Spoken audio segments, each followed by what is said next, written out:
There's a line between the physical world we know and the unseen forces we, well, choose to ignore. It's a line that once crossed absolutely cannot be uncrossed. Today, in this explainer, we're opening the door to a terrifying, mysterious saga. It's a story hidden in the dust of an ancestral village, just waiting for someone arrogant enough to wake it. Seriously, look closely at the doorway of the room you're in right now. Do you know that your home's threshold is not just wood, but a boundary? We walk over them every single day, completely blind to the ancient armor they provide.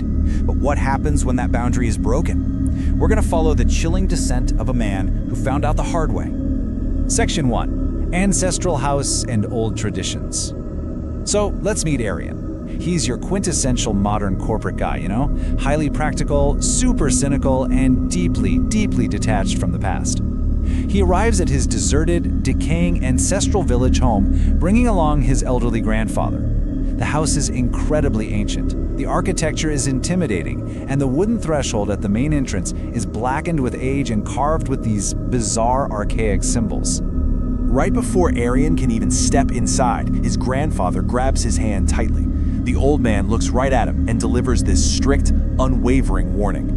He says, "Remember to bow your head and greet the threshold before entering. This threshold is the home's dignity." And Arian? Well, of course, he just rolls his eyes. To a guy like him, a piece of wood is literally just a piece of wood. And right here is the fatal clash at the heart of our story.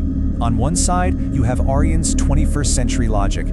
It's fueled by corporate arrogance, a total reliance on the internet, and a complete dismissal of anything supernatural. But on the other side, the village's reality. Out here, ancient rituals are the law, and unseen ancestral armor is the only thing standing between the living and the dead. Arian's sheer modern arrogance is completely blinding him to a deeply rooted supernatural reality. Section 2. Arrogance and the Threshold's Insult. So the very next day, Arian's modern sensibilities are pushed right to the brink.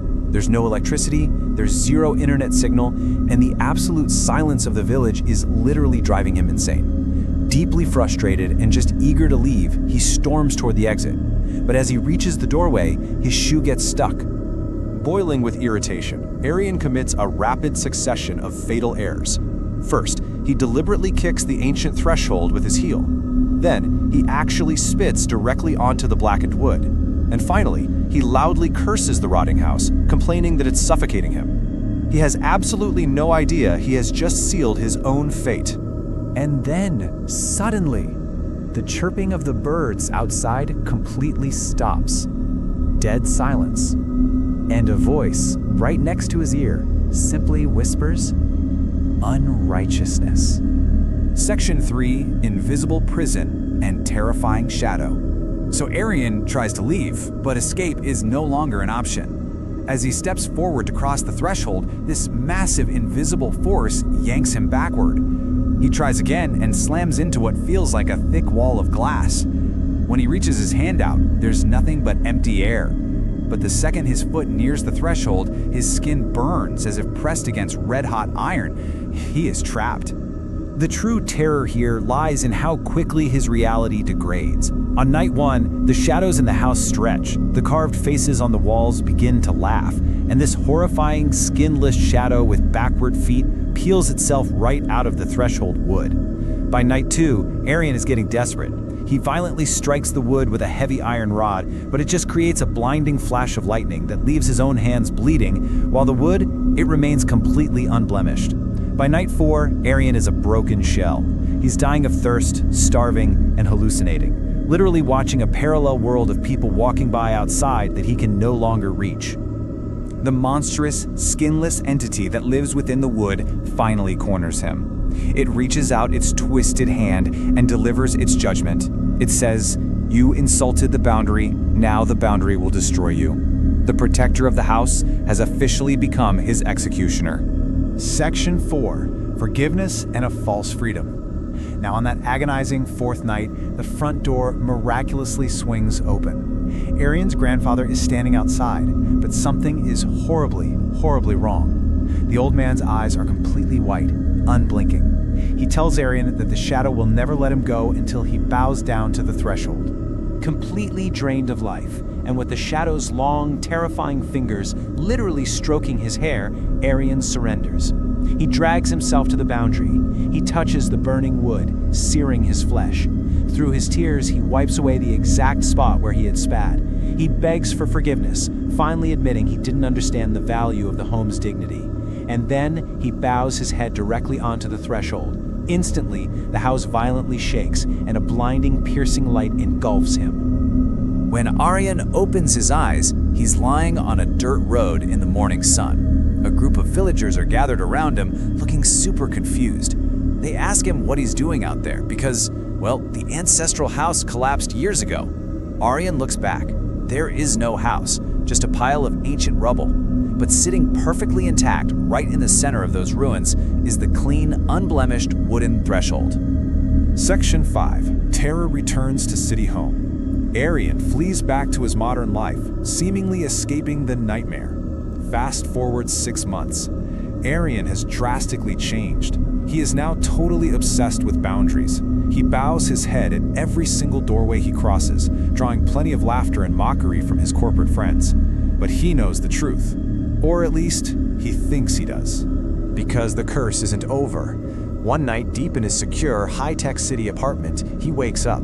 The foul stench of the village ruins fills his bedroom. He looks at his modern doorway, and a black, sticky mark is slowly materializing on the floor, the exact same mark he made when he spat on the ancestral wood. Suddenly, the power cuts out. The room plunges into utter darkness, and there, at his bedroom doorway, the skinless shadow entity returns.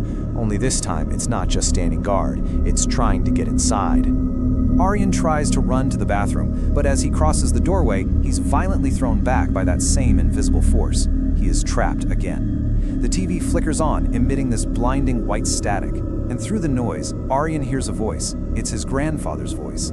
"You insulted the boundary. The ancestral armor is gone." His disrespect didn't just anger a ghost, it permanently stripped away the spiritual protection that guarded his entire bloodline. He is completely defenseless.